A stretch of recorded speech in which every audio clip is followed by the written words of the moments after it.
함께 은혜 받으실 말씀은 시편 55편 16절에서 23절 말씀입니다. 구약성경 841면 전후했습니다. 시편 55편 16절로 23절 말씀입니다. 시편 55편 16절로 23절 말씀 함께 천천히 합독하도록 하겠습니다. 나는 하나님께 부르짖으리니 여호와께 나를 구원하시리로다. 저녁과 아침과 정오에 내가 근심하여 탄식하리니 여호와께서 내 소리를 들으시리로다.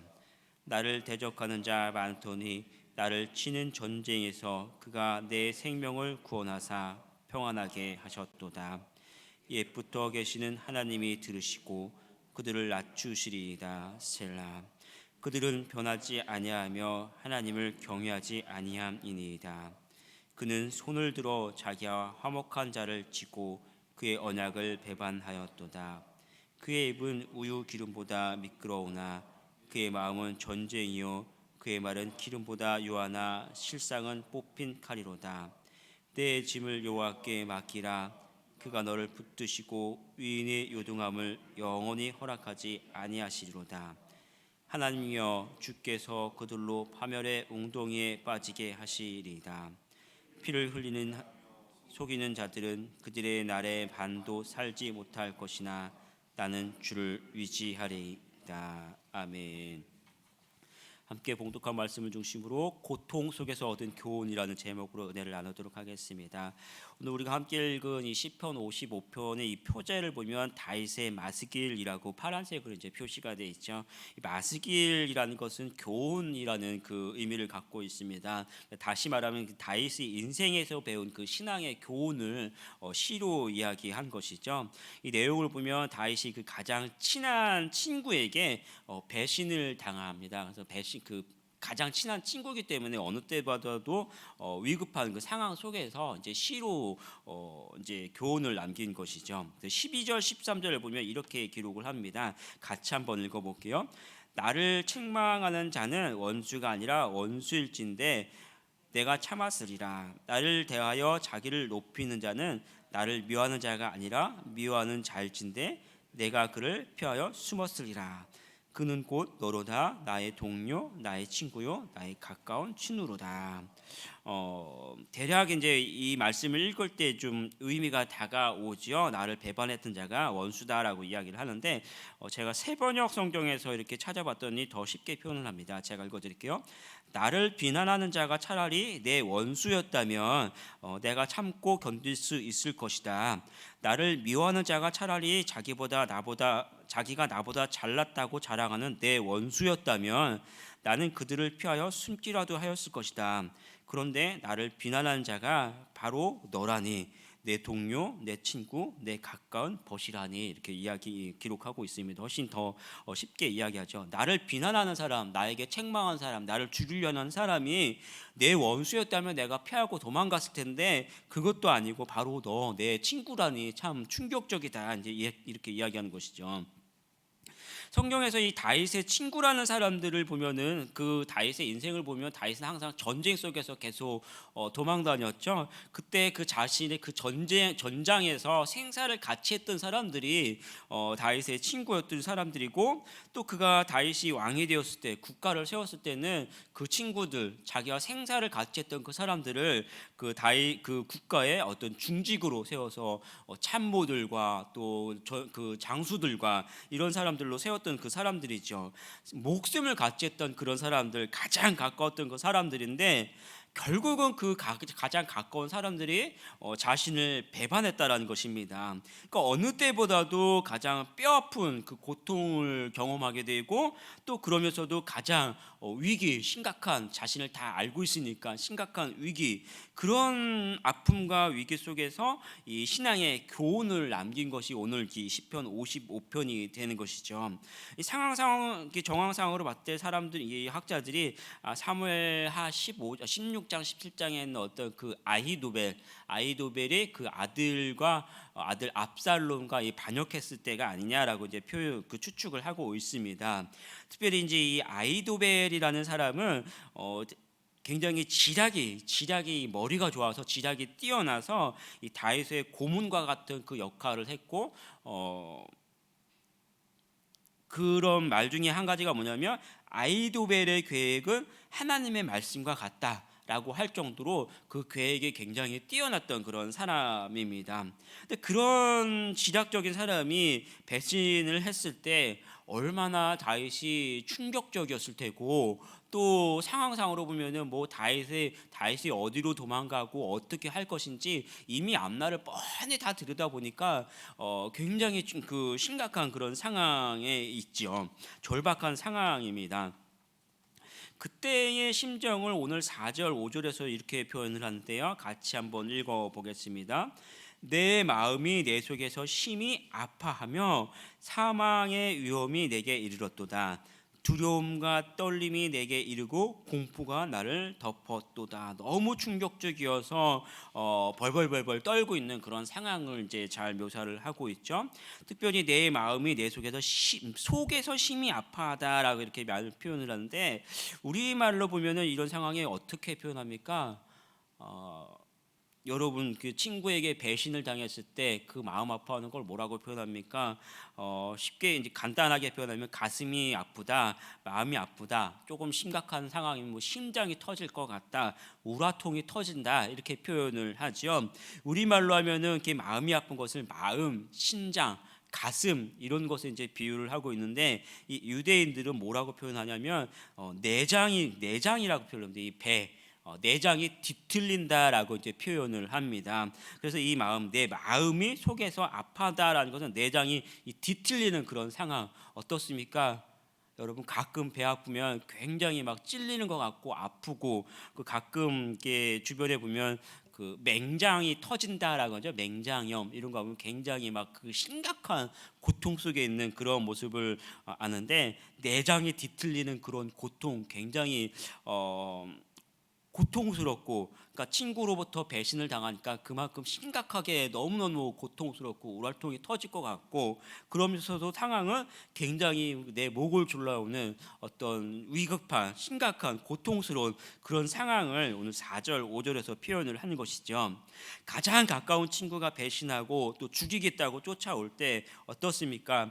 당장은 극심한 어떤 공포 속에서 우리는 떨 수밖에 없고, 또 우리 인생을 돌아보면 그의 이제 인생을 돌아보면서 찾아오는 친구로부터 오는 어떤 허무, 또 허탈, 고도, 또 그 사람을 향한 어떤 증오, 또 아니면 심지어는 이제 그런 속에서 나는 하나님을 성실하게 하나님을 배신한 적이 없고 성실하게 섬겼는데 왜 하나님은 나에게 이런 이런 고통을 주는가 하는 어떤 원망, 이런 것 속에서 막 휩싸여 오게 되죠.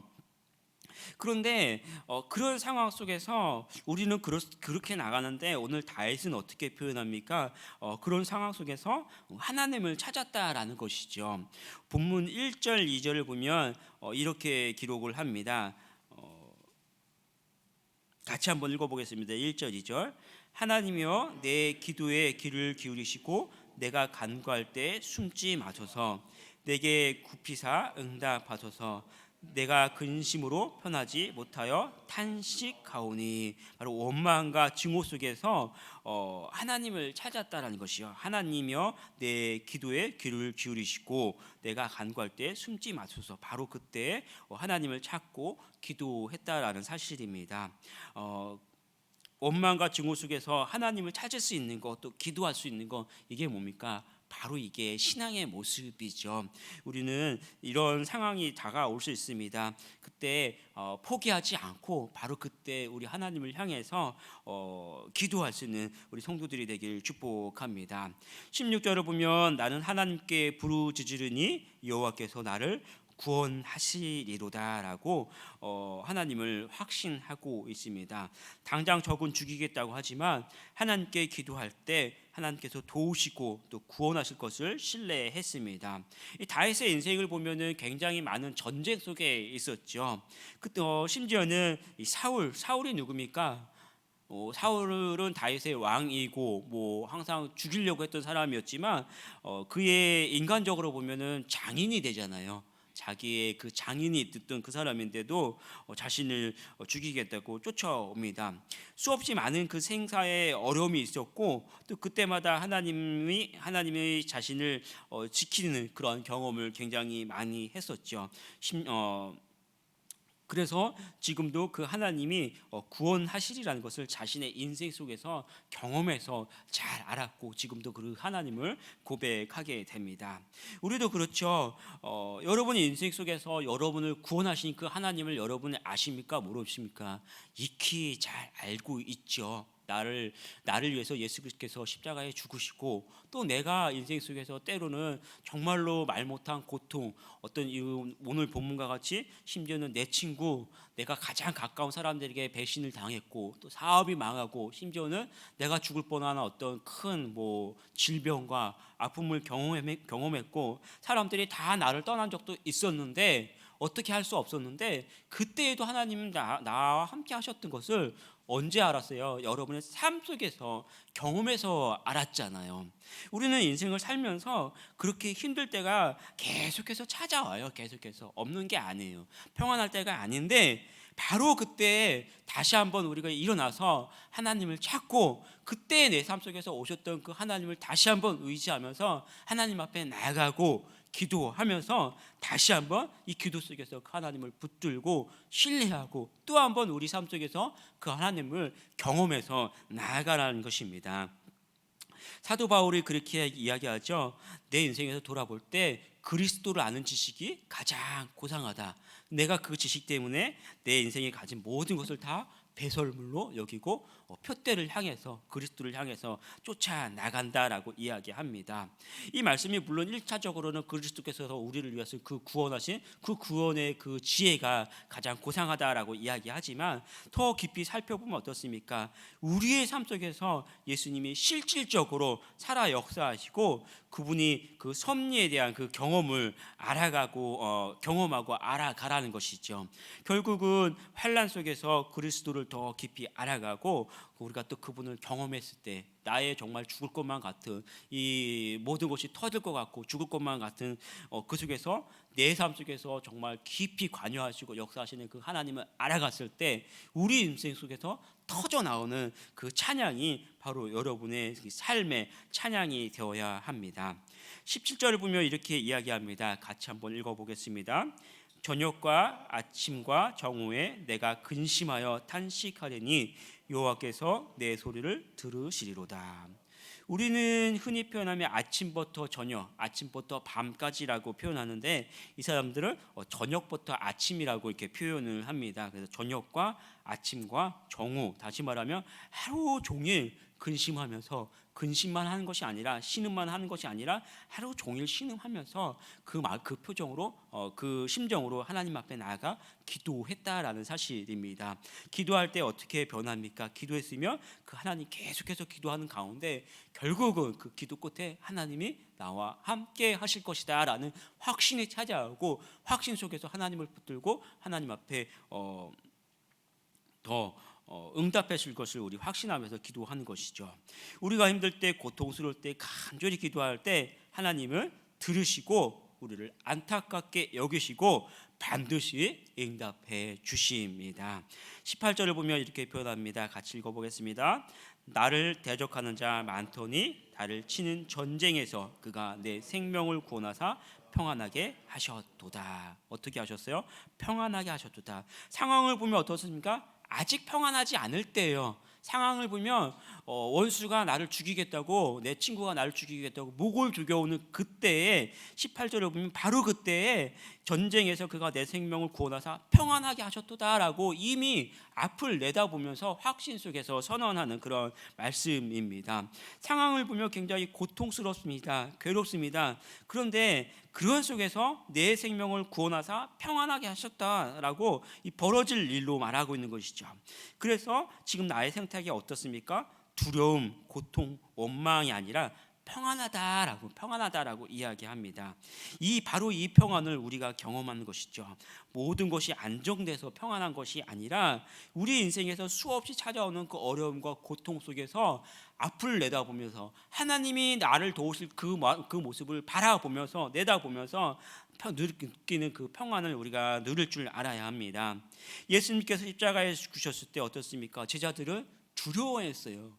그들이 가지고 있던 그 지식 속에서 예수님은 죽은 예수님인데 부활하신 예수님이 찾아오셔서 제일 먼저 뭐라고 말씀하십니까? 너희에게 평안이 있을저다라고 평안을 선포하시죠. 안정돼서 평탄한 것이 아니라 주님이 우리 삶을 주관하기 때문에 전능하신 하나님 안에 내가 있기 때문에 내 삶을 바라보면서 평안한 것입니다. 이제 성경을 보면요, 이 사무엘하 16장 17절을 보면 이 아히두벨, 이 지레아과 아히두벨이 이 싸움에서 밀려서 반란이 실패한 것을 미리 알고 어떻게 죽냐면은 나귀를 타고 고향으로 갑니다. 굉장히 초라한 모습이죠. 그리고 그곳에서 자살을 하게 됩니다. 압살롬도 이 다윗이 부하들에게 내 아들 압살롬 죽이지 말라라고 표현합니다. 근데 압살롬이 평생 가장 큰 자랑거리 중에 하나가 뭐냐면 이 머리가 굉장히 길었다고 해요. 머리카락. 옛날에 우리 그 궁궐에 가면은 여인들이 그 머리를 굉장히 자랑스럽게 여겨서 그 가채라고 합니다. 원래 자기 머리도 긴데 그 가짜 머리를 또 붙여서 이만하게 만들잖아요. 그런 것처럼 압살롬도 머리가 굉장히 길어서 굉장히 용무가 아름답다라고 표현하는데 자신이 자랑했던 그 어마어마한 그 머리가 나무에 걸려서 대롱대롱 매달려 있을 때 이 다윗편에 있었던 사람들이 그를 이제 죽였다라고 이렇게 표현을 합니다. 그러니까 이 아히두벨과 압살롬 그들이 외적으로 봤을 때 인간적으로 봤을 때 그들이 자랑했던 거 얼마나 대단한 사람들입니까? 그런데 그들의 인생이 어떻습니까? 굉장히 허무하게 죽는 거죠. 허무하게. 그의 지혜가 그렇게 높았던 사람이 지혜가 맞지 않으니까 허무하게 자살해버리고 아름다운 그 용모를 가졌던 사람이 그 머리 때문에 머리가 걸려서 죽는 참 터무니없는 그런 죽음을 당하게 되지요. 그러니까 인생의 길은요, 자신의 지혜가 아니라는 것이죠. 내가 아무리 뛰어나고 아무리 좋은 곳을 간다 하더라도, 또 아니면 내가 어떤 위험한 상황 속에 있다 하더라도 결국 인생의 길은 전능하신 하나님을 붙들고 그분이 이끌어가는 그 상황 속에 있을 때 하나님은 우리와 함께 하시고 그때가 가장 평안하다라는 사실을 오늘 본문에서 가르쳐 주십니다. 이 하루도 여러분이 가지고 있는 이 어려움들, 또 기도의 제목들, 또 염려와 아픔 속에서 그 속에서 매이지 말고 우리와 함께 하시는 하나님을 바라보고 그분을 의지하고 또 기도할 때 간절히 기도하고 오늘 하루 하나님이 주시는 이 평안, 그 평안을 누리고 주님의 은혜로 살아가는 우리 성도들이 되기를 축복합니다. 기도하겠습니다. 하나님 아버지, 가장 가깝고 사랑하는 나의 친구도 나를 배반하고 큰 어려움 속에 누리게 하는 것이 인생의 길임 뿐입니다. 하나님, 우리도 세상을 살아갈 때는 많은 사람들에게 어려움을 당하고 또 고통 속에 또 환난 속에 어려움 속에 우리가 살아가지만 그것들을 바라보지 않고 늘 나와 함께 하시고 내가 사망의 음침한 골짜기를 다닌다 할지라도 나와 함께 하시는 그 하나님을 바라보면서 늘 주님 안에서 주시는 그 은혜와 평강과 참된 그 기쁨을 누리며 살아가는 저희들 되게 하여 주시옵소서. 오늘 하루도 우리가 가지고 있는 어려움들, 문제들, 또 이 기도의 제목들을 가지고 하나님 앞에 나와 간절히 기도할 때 먼저는 하나님께서 주시는 그 은혜와 평강 속에서 우리 마음이 평안하게 하여 주시고, 또 우리가 하나님 앞에 간절히 기도할 때 하나님께서 우리 기도의 제목들을 들으시고 하나님 응답하여 주시옵소서. 그래서 우리가 하나님의 은혜로 능력으로 살아가는 이 하루가 되게 하여 주시옵소서. 감사드리며 축복하며 주 예수 그리스도의 이름으로 기도합니다. 아멘.